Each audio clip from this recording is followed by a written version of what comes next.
ইনিংসের শেষ ওভারে যখন সাকিব আল হাসান ব্যাটিং করতে আসলেন তখন দেখা গেল অবাক দৃশ্য। হেলমেটের বেলটাকে কামড়ে ধরে ব্যাটিং করলেন সাকিব।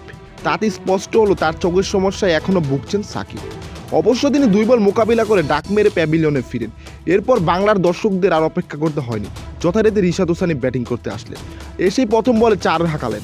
এরপর দ্বিতীয় বলে রান নিতে গিয়ে রান আউট হয়ে প্যাভিলিয়নে ফিরলেন রিশাদ হোসেন। তার সাথে দলীয় টার্গেটকে 202-এ রূপান্তর করে 203 রানের টার্গেট ছুড়ে দেন ইসলামাবাদ ইউনাইটেডের কাছে।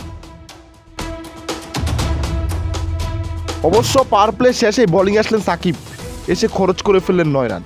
এরপর ক্যাপ্টেন শাহিন আফ্রিদি বল তুলে দেন রিশাদ হোসেনের হাতে। তিনি এসে ছক্কাচারের তোপে পরে দিয়ে ফেলেন 13টি রান। এরপরের ওভার যথারীতি সাকিব আল হাসান করে তিনিও খরচ করে ফেলেন 9 রান। এরপরের ওভার রিশাদ হোসেন করে একটি উইকেটের পতন ঘটাতে সক্ষম হন। সাকিব তার 3 নম্বর ওভারে এসে তিনিও দিয়ে ফেললেন 9 রান। সাকিবের স্পেল 3 ওভারে 27 রান দিয়ে ফেলেন। রিশাদ হোসেন তার 3য় নম্বর ওভার করতে এসে দুইটি উইকেটের পতন ঘটাতে সক্ষম হন। তাতে রিশাদ হোসেনের স্পেল 3 ওভার বোলিং করে 34 রান দিয়ে 3টি উইকেট